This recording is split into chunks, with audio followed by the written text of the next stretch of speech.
Have you heard about doublenomics? It's okay if you haven't. It's extremely niche and practiced by Discover. Here's an example. Discover automatically doubles the cash back earned on your credit card at the end of your first year with cash back match. That means with Discover, you could turn $150 cash back into $300. It pays to Discover. See terms at discover.com/creditcard. Hey, Slow Burn listeners, it's Josh Levine, editorial director of Slow Burn. I've worked on every season of the show, including hosting season 4 on David Duke. Coming up soon, I'll be back as the host for season 10, which investigates the rise of Fox News in the 90s and early 2000s, plus the scramble to try to combat it. Our first episode will be out this fall. But in the meantime, this feed will be hosting episodes from our colleagues at Decoder Ring, Slate's narrative podcast about cracking cultural mysteries. Every other week, host Willa Paskin takes a cultural question, object, or trend, examines its history, and tries to figure out what it means and why it matters. If you like what you hear, be sure to follow Decoder Ring on your podcast app to access all their episodes. Thanks as always for being a Slow Burn listener. Now, here's Decoder Ring's Willa Paskin.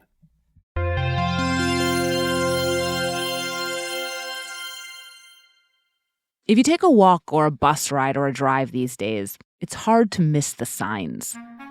I mean, literal signs.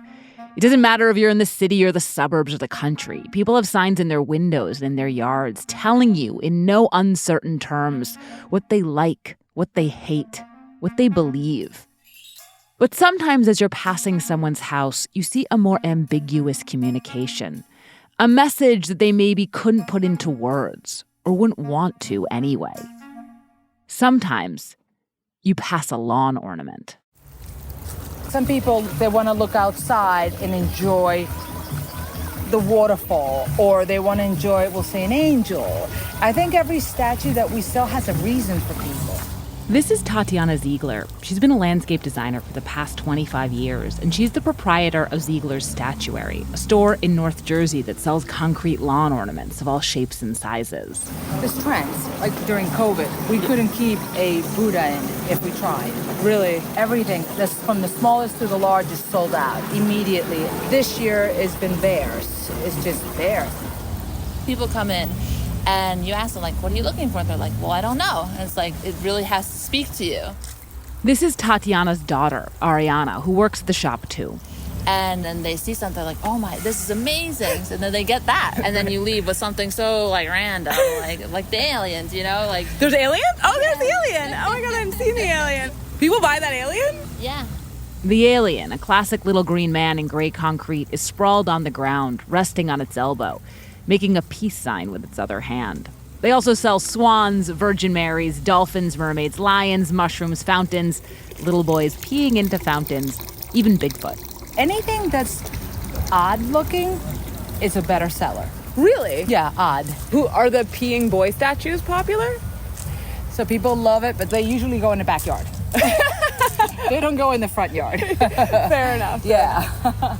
They don't sell anything plastic, though, so no pink flamingos here.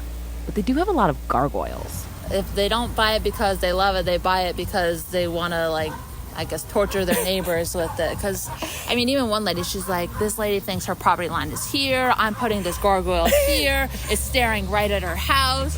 Ariana personally loves this one big pig butler, a concrete pig standing on its hind legs, wearing a chef's hat, holding out a platter. You put it by the grill, and you can actually hold, like, napkins or condiments.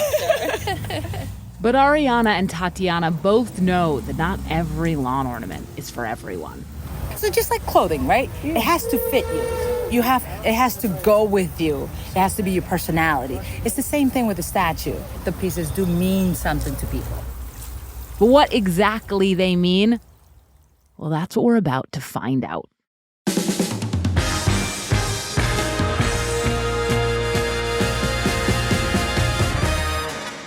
This is Decoder Ring. I'm Willa Paskin. Lawn ornaments are everywhere, but for something so ubiquitous, they're also mysterious. What's the person with the flamingo or the gargoyle in their yard trying to say? And why do they want to say it so publicly? In today's episode, we're going to take a hard look at 3 specific lawn ornaments. The garden variety and the not-so-common. The adorable and the odious. The plastic and concrete and the flesh and blood. Those that are still with us and some that are long gone. And all that speak volumes without saying a word. So today on Decoder Ring, what are the lawn ornaments trying to tell us?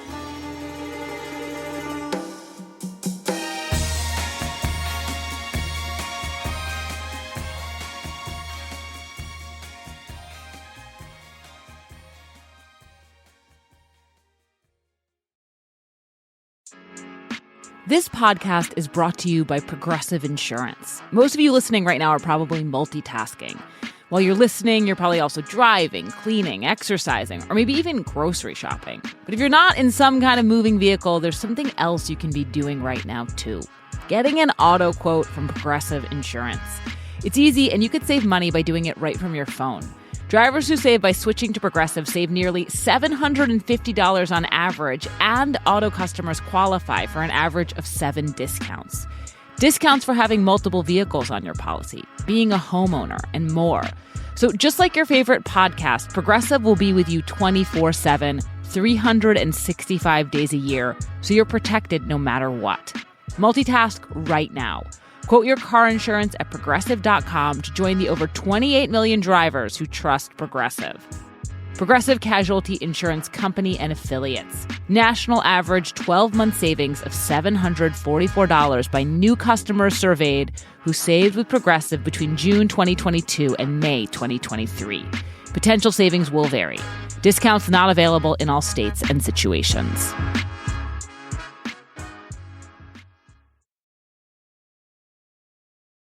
When I started thinking about lawn ornaments, there was one that popped into my mind first. They're called the gnomes.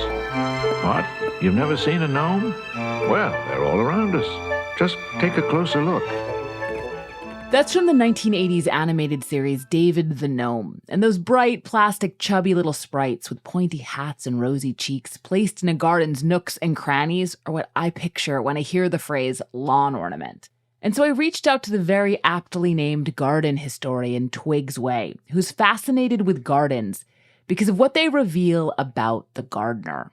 It's a bit like looking in their underwear drawer, you know? Are they uptight? Are they kind of casual? Are they loose? You know, what's their attitude towards the world in general? What's their attitude towards not just their gardens, but also, you know, kind of society? How do they see themselves?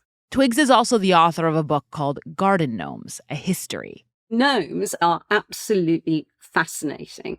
They're incredibly divisive. People either love them or hate them. You know, some people may go, oh, this garden isn't for us. And they make assumptions about the gnomes. They make assumptions about the people that have the gnomes, that they are basically rather tasteless. And that's kind of predicated, they think, on the history of the gnomes. I'm delighted about this because if I see a garden gnome in a yard in America, I'm just like, you have plastic schlock in your yard and I don't understand this. Yeah. And I don't understand what you're trying to tell me.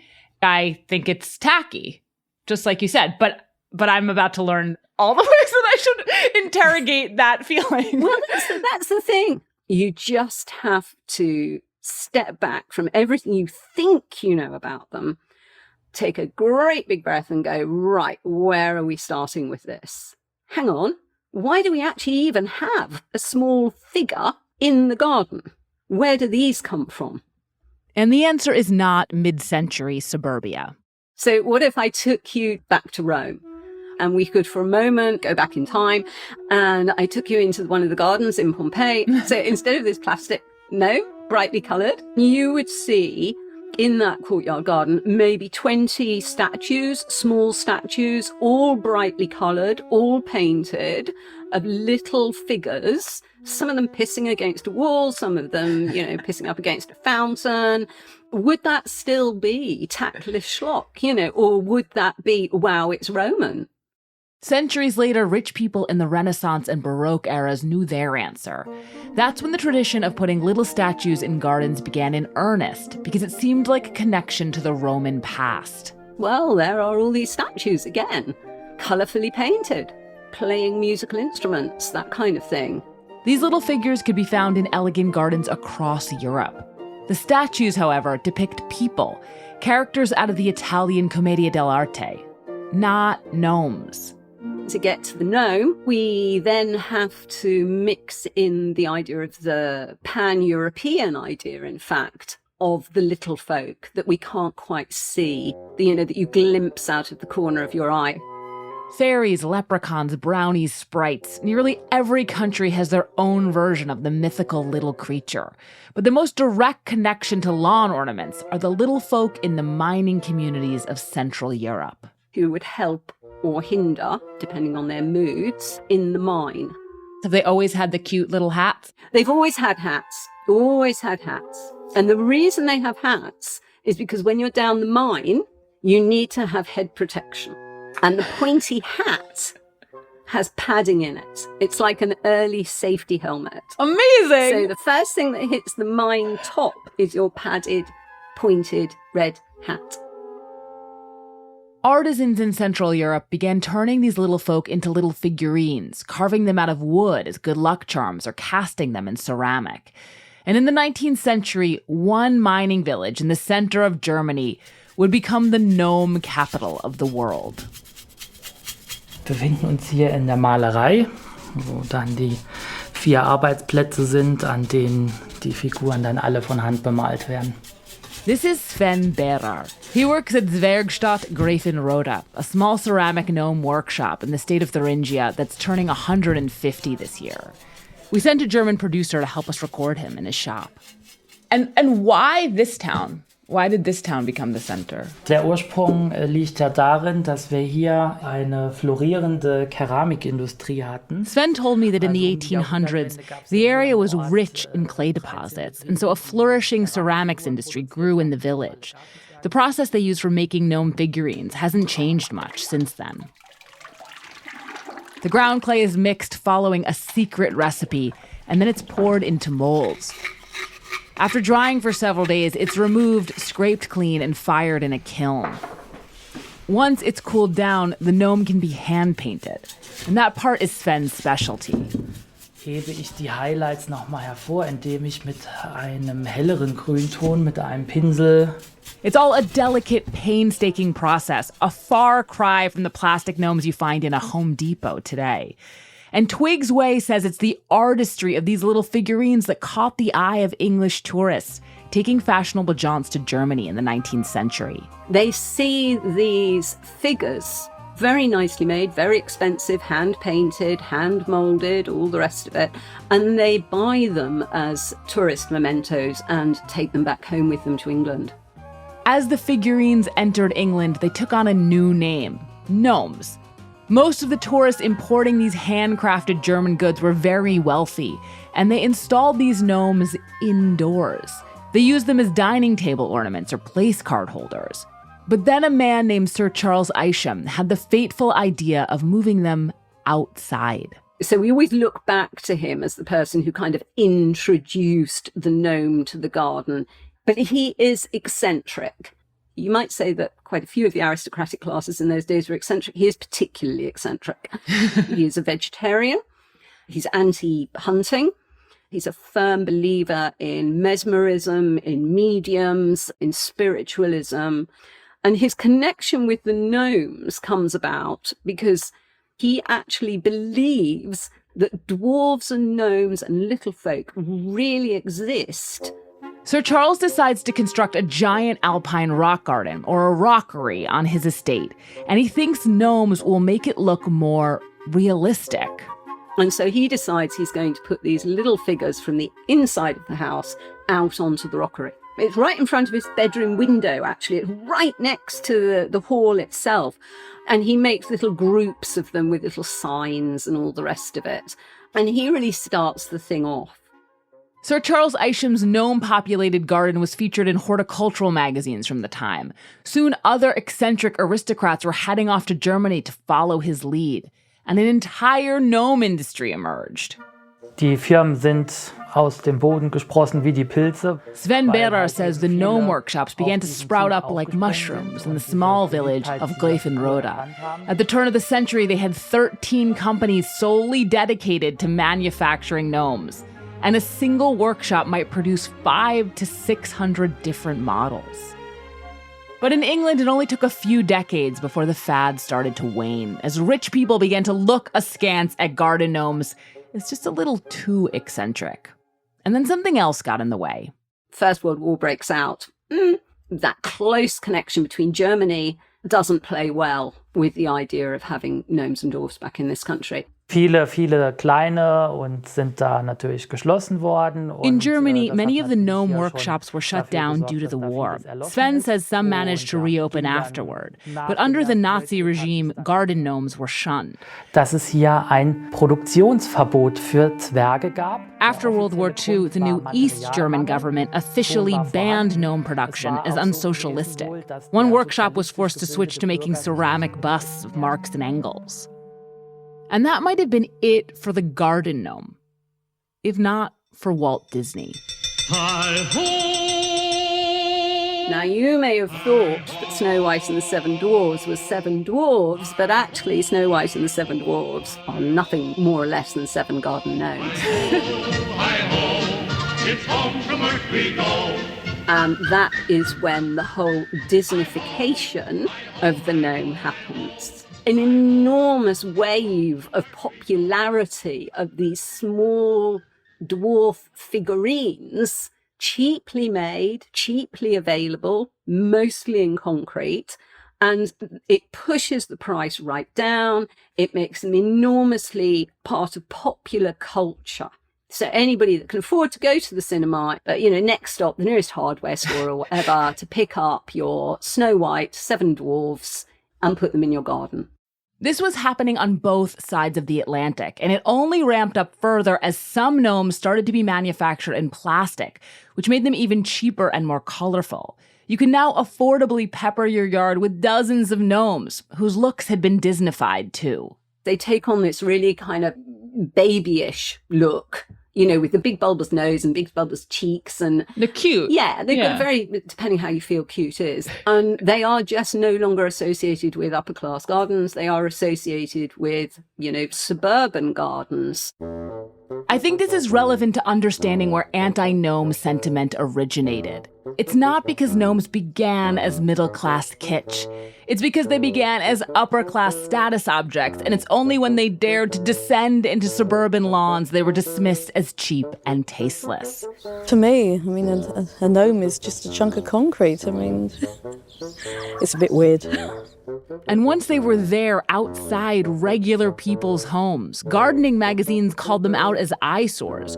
Realtors begged homeowners to hide them. In the 1970s, various satirical organizations with names like the Gnome Liberation Front began secreting them out of gardens in the dark of night. In their place was this note. To whom it may concern, we regret to say that to endeavour to keep the gnome population at zero growth rate for this area, we have redistributed a number of your gnomes to areas of low population in order to stabilise urbanal numbers through the nation. So they're very, very popular. They then decided to be fairly tasteless and associated with, naff suburban gardens. And then, they have a revival as being a sort of kitsch thing. And then they become unpopular again. It just ebbs and flows all the time. Right now, it seems like we might be in an upswing. Twigs says she's been getting a lot of calls for comments about gnomes. This winter, the new Wallace and Gromit movie will center around a garden gnome gone rogue. And this comes on the heels of animated films like Gnomeo and Juliet and Sherlock Gnomes. We have to get across that river. We'll need a ship. No ship, Sherlock. Sven's Gnome Workshop, which reopened after the fall of the Berlin Wall, now goes through 6 tons of clay each year. You can stop by to watch them work or host your birthday party there. And they even have a little gnome museum. Das ist natürlich wie alles im Leben Geschmackssache. Sven says that some of their visitors come in scoffing at gnomes as kitsch. But then once they see the work that goes into a gnome and understand the history behind them, some of them change their mind and go home with one. As ever, though, gnomes are not for everyone. including Twigs Way herself. And the reason is I have a very wild countrified garden. So it's not that I don't have gnomes. I don't have any artificial thing in the garden. We started with your great metaphor that a garden is like an underwear drawer. If you walk into someone's garden, into their underwear drawer, and you see a gnome, what are they telling you? What is it communicating? Actually, nowadays, they're only telling me that they're quite fun and they don't care what other people think about them. One person actually recently said to me that she had a collection of gnomes in her front garden and she knows that people either kind of love them or hate them. But she said she sees people walk past and smile when they see her gnomes because they're fun. And what's wrong with having fun in your garden? And actually, that's probably what's missing from my garden. But fun isn't all lawn ornaments can be. And if our yards are like our underwear drawers, when we come back, we're going to look at some of America's dirty laundry.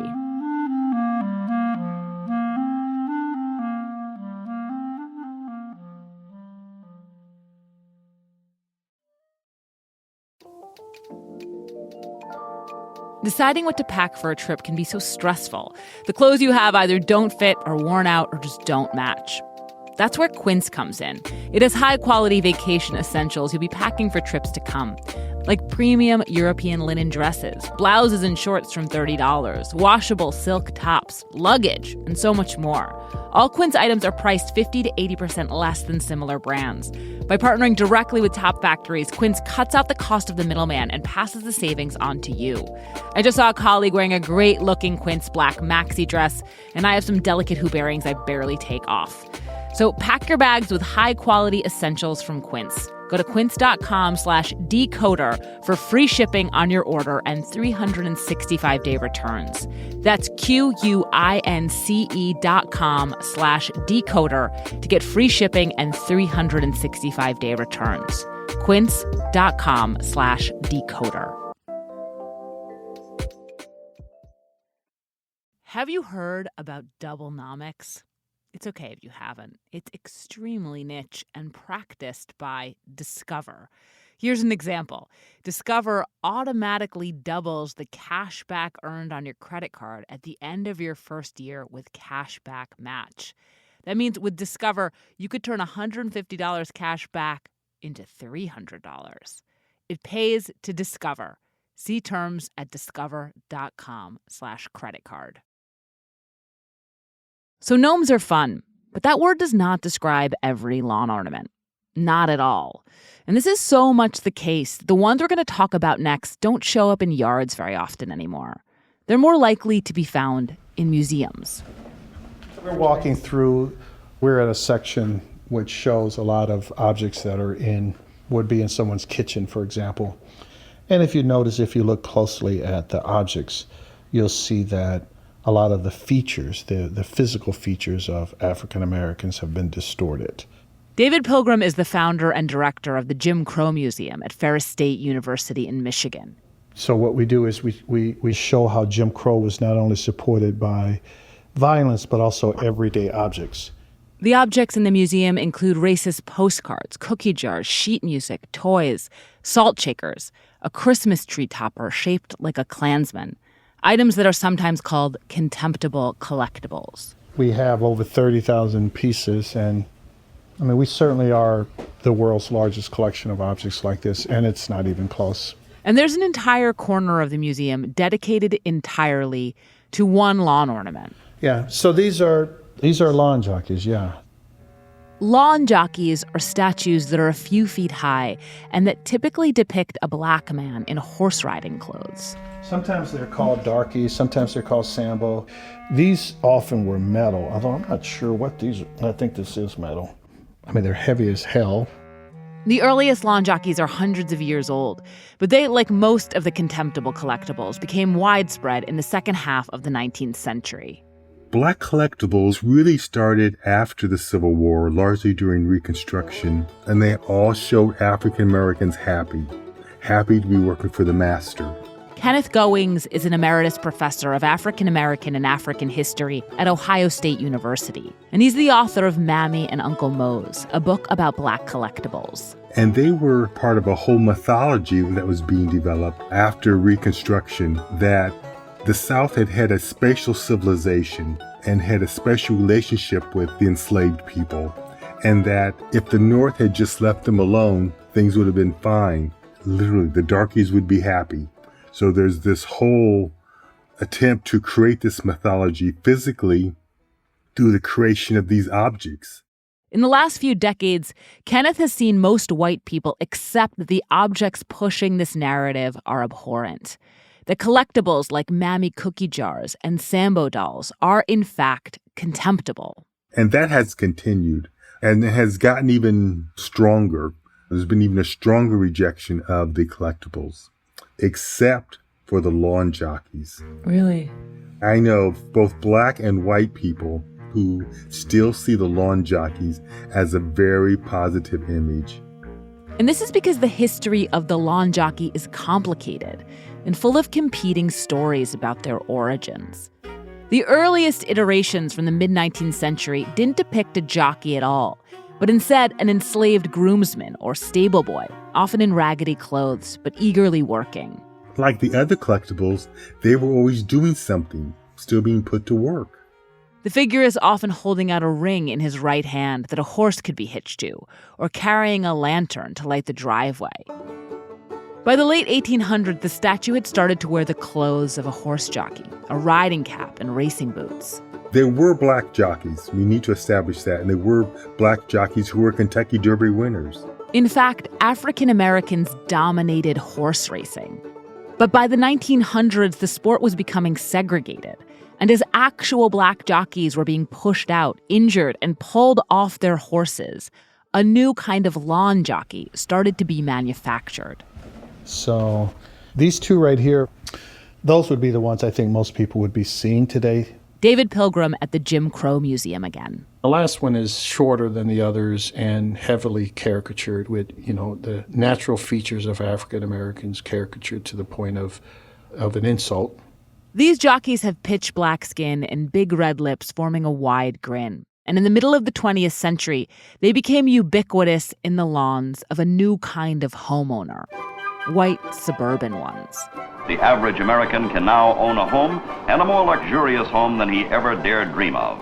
After World War II, suburban development boomed as white home ownership was being subsidized by the federal government, and as the Second Great Migration triggered what Kenneth Goings describes as a racial panic in the North. Because you have even more African Americans moving north, and there's more need to control African Americans and try and keep them in their place. And that's when the racial restrictions and the racial covenants start. Well, I just could not live beside them. I don't feel that they should be oppressed. But I moved here. One of the main reasons was because it was a white community.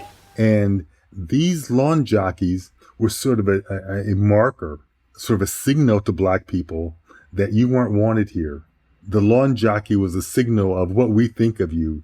And you didn't have to put up a sign. Mm-hmm. You just had to put out a lawn jockey. Do you remember seeing them as a kid? Yes. Yes. And we're talking about a little tiny farming town in northwest Ohio, about 3,000 people. I didn't really think about them too much. Just knew that those people didn't like black people. The history of the lawn jockey thus far shows them to be nothing but odious. Yet Kenneth has encountered people who think otherwise. I don't know why of all the collectibles, people just sincerely believe that somehow these weren't racist. This belief stems from another story about how the lawn jockey came to be. A story set in 1776 that involves one of our founding fathers. So when George Washington was crossing the Delaware during the War of Independence, he had his horses with him. But there was an African-American man who wanted to help the American forces.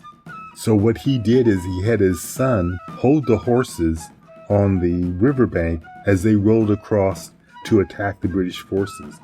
The boy's name was Jocko Graves, and the story goes, even as an ice storm raged around him, he faithfully carried out his duty, never abandoning the troops' horses. And when they returned after having successfully defeated the British, that little boy was frozen, holding the horses. George Washington, moved by Jocko's noble deed, commissioned a statue of him titled The Faithful Groomsman. It would become the model for all future lawn jockeys and put in a place of honor at his home. In Mount Vernon, in tribute to his sacrifice. And that It's total nonsense.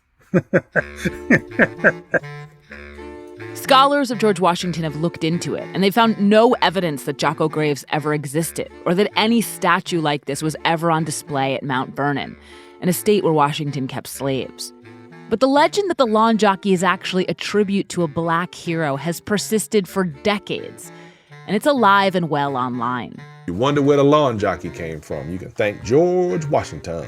Yes, many people out there have the wrong information, when in fact it is a statue that represents a hero. That little boy holding the straps of those horses. True story. The next time you see one of these, think of Jocko. Videos like these, emails, and viral posts circulate all the time, purporting to reveal the true story of the lawn jockey's origins. There are even children's books celebrating Jocko as a real American hero. David Pilgrim's been hearing it for as long as he can remember.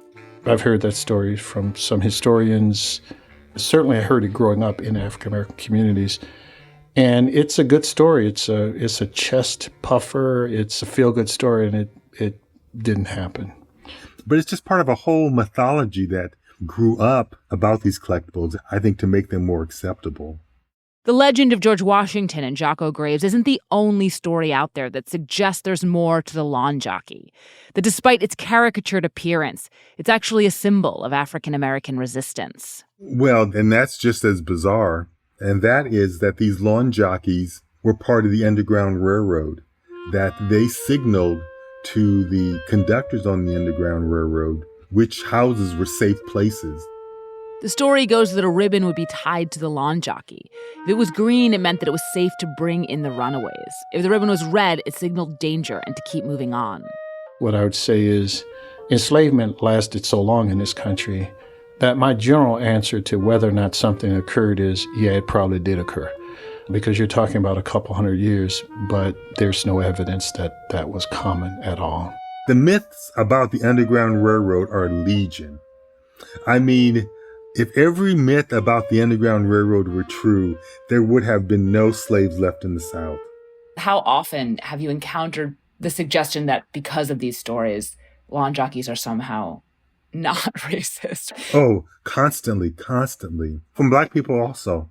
Oh, yes. Oh, no, from both. And both are as sincere about it as the other. They really do believe it. Well, yeah. I mean, there are actually people that are upset when you say, well, that likely didn't happen.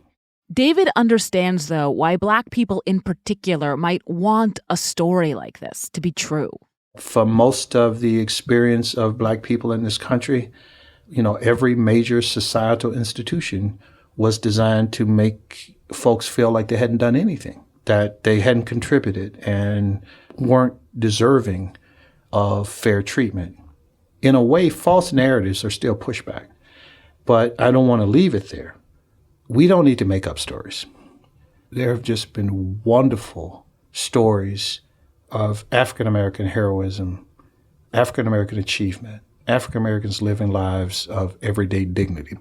So instead of us promoting stories that aren't accurate, we need to uncover those that are and then celebrate them.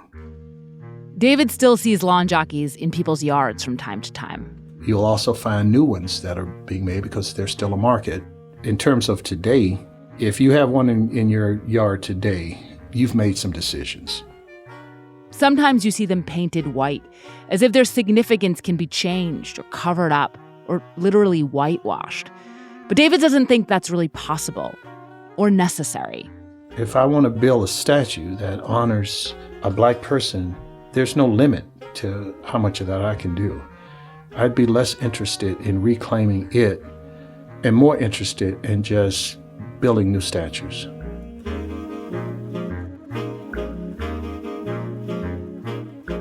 Coming up next, a lawn ornament that wasn't a statue at all.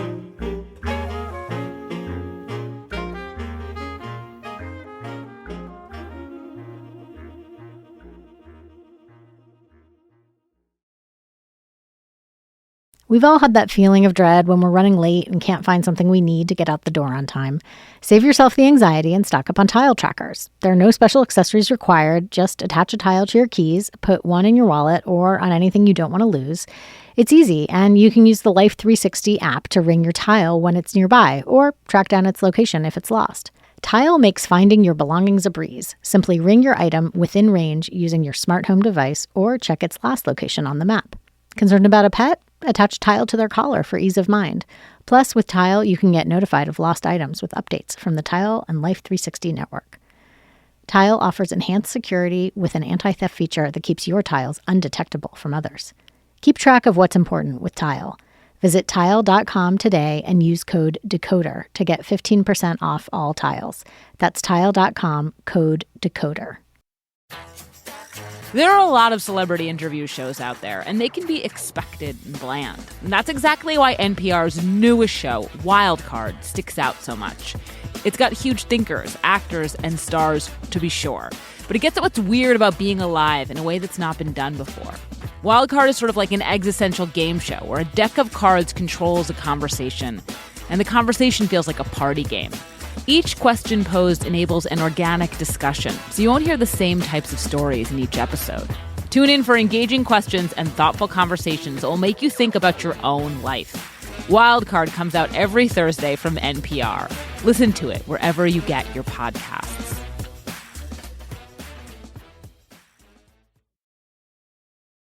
So far, we've been talking about figurines that are modeled more or less on people, whether caricatured or mythological. But what if lawn ornaments weren't just modeled on people? What if once upon a time they were people? Like, listen to this job listing a wealthy landowner supposedly placed in an English newspaper in the middle of the 18th century. Mr. Charles Hamilton, the proprietor of Payne's Hill near Cobham, Surrey, advertised for a person who is willing to become a hermit in that beautiful retreat of his. When the landowner says hermit, he means an actual human being, willing to live in solitude. In this case, they would be required to reside in a little room dug into the side of a hill in a garden. The conditions were that he should be provided with a Bible, optical glasses, a mat for his bed, an hourglass for his timepiece, food from the house, but never to exchange a word with the servant. The hermit would have to wear a robe at all times and was forbidden from ever cutting his beard or his nails or from leaving the grounds, all for a period of 7 years. If he lived there under these restrictions till the end of the term, he was to receive 700 guineas. But on breach of any of them, the whole was to be forfeited. We don't know if anyone actually made it through the 7 years at this particular estate, but people were really seeking living, breathing human hermits for their gardens. Yes, they did hire hermits.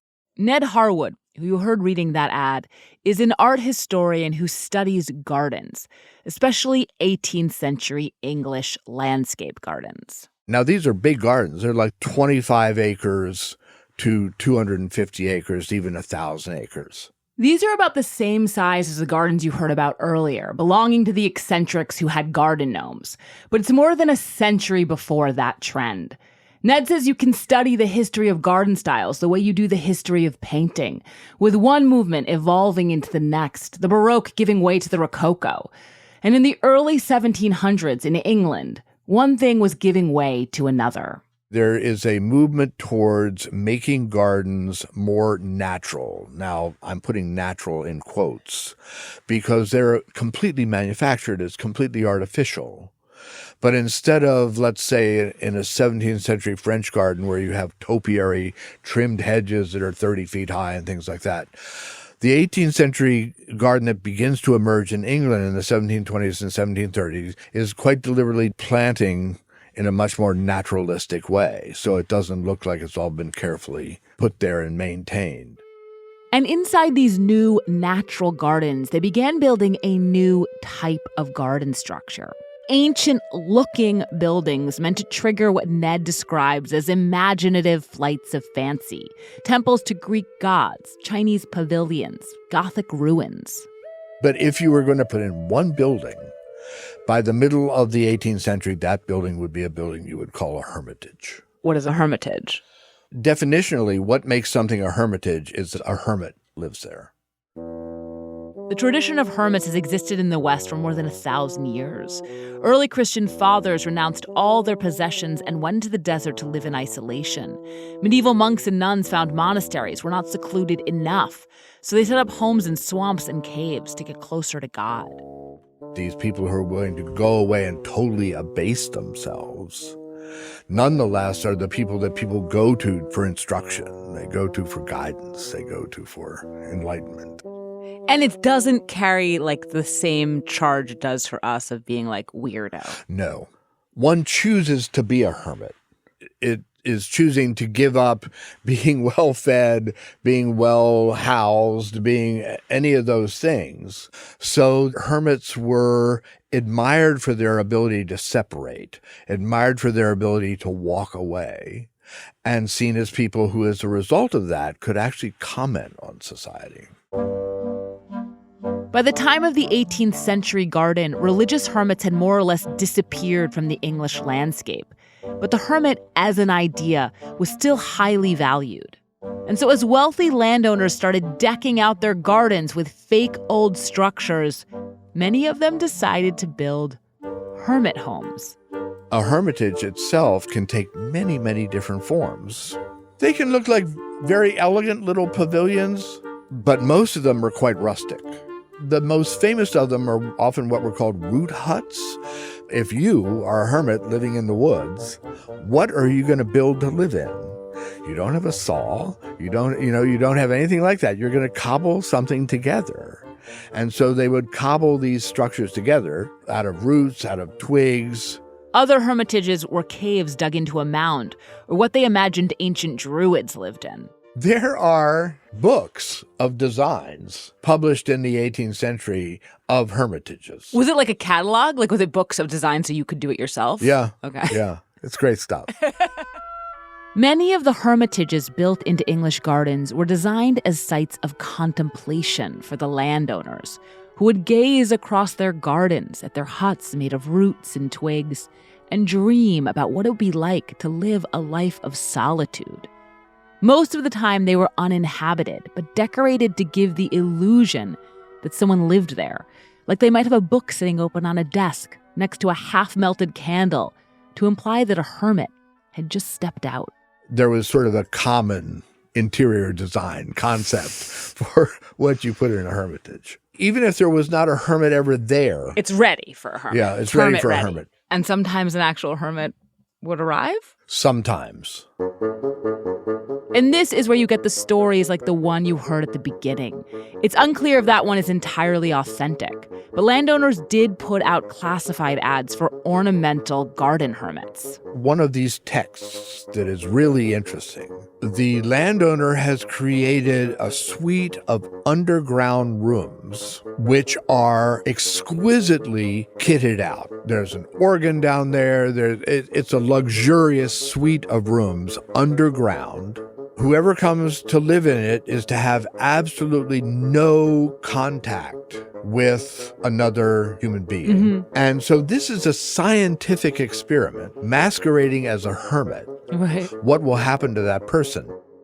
And sometimes it worked the other way around, with people essentially cold calling landlords to say, hey, do you have a hut in your yard I could crash in? And these are people who are down on their luck. Mm. They write to a landowner and say, I will come and live in your estate as a hermit if you will feed me and house me. Sit there, with a long beard and their fingernails all grown out and a cross and a Bible and just sit there because it's better, I guess, than the life that they have. If offering yourself up as an ornamental hermit was a way to eke out an existence, then hiring a hermit was a way to show off the wealth you already had. It was such a status symbol that if you couldn't have a living one, you might try to create the illusion that you did. There's a wonderful garden called Hawkstone that had a root hut hermitage, and there was a hermit living there. And then that hermit leaves, we don't know why, and he's replaced by a mannequin hermit of some sort. So there were mannequin hermits as well that would be put into these places. We know about a wooden hermit that was an automata that could talk to people. I need you to explain that. I'm having a hard time imagining even anything about how that could exist. Like, how does it work? It would be driven by air pressure, which would be driven by water pressure. Okay. Ned explained a little further and I read some more about it, but honestly, I still don't get it. And while I know that all of this is supposed to be about contemplation and solitude and other serious things, I can't help hearing about wooden hermit robots and thinking it just sounds silly. Well, it is frivolous. It also is, I think, important to keep in mind that people in the 18th century had a great sense of humor, right? I mean, they laughed at stuff. I mean, the Garden of Stowe had several hermitages, one of which was a root hut, had utterly lascivious, scabrous texts and pictures on the walls inside of it. Like just dirty jokes. Dirty jokes about hermits. And so you were supposed to go in there and laugh. So ultimately, we end up pretty much where we started, with the naughty Roman statues that led to garden gnomes. And like gnomes, hermits are multivalent. They're constantly evolving signifiers of class and taste that sometimes are just for laughs.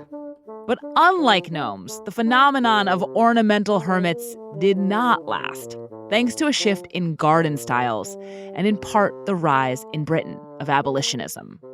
Keeping a hermit to some extent becomes problematized because there is uncertainty in the community, the local community, as to whether the person is being kept against their will or not.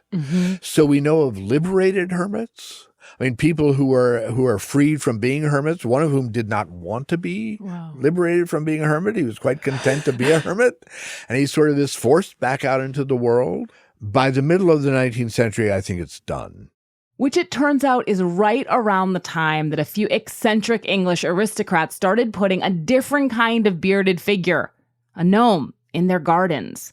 And actually, Ned doesn't really think that was the end for hermitages. He says the idea behind them still endures. That the truly harmonious life is a life that is a combination of periods of active engagement when you're out in the world doing something, and then periods of absolutely necessary retreat when you don't do anything and you recharge your jets. And this is the purest manifestation of that idea of contemplative retreat. Like we all think about, okay, we need to like recharge, you need to self-care, whatever it is, like vacation, all of those things. Whether we actually do it or not. We all talk about it. I say, I'm not going to answer email this weekend.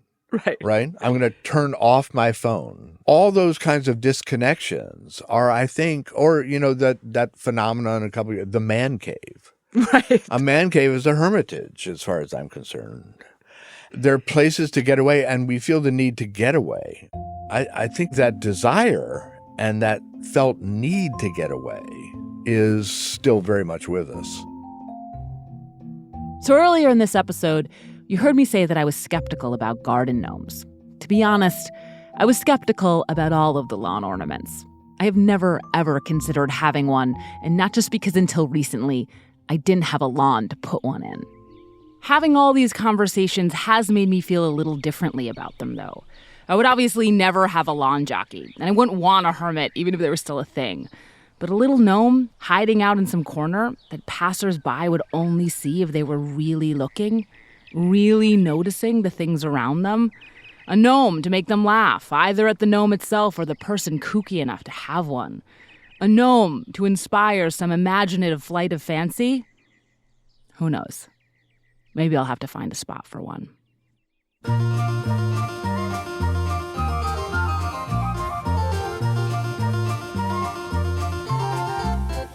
This is Decoder Ring. I'm Willa Paskin. If you have any cultural mysteries you want us to decode, please email us at decoderring@slate.com.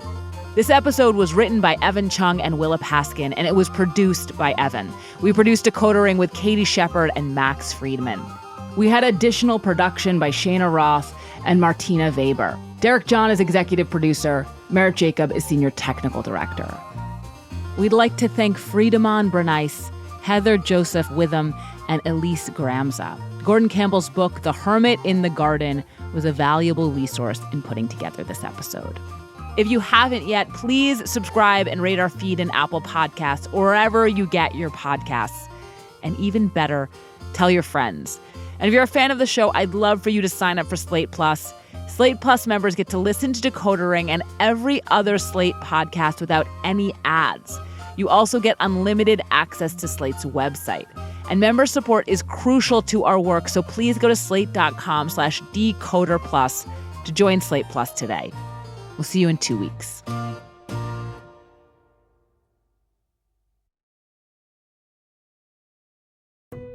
Can I really do this? It's what everyone asks at every new stage of life. Sandy Spring Bank has you covered with personalized solutions to buy a house or improve the one you've got, or to grow your business, because that helps our community grow. We'll show you how to save more for the future, wherever it brings you. What's your next financial destination? Sandy Spring Bank.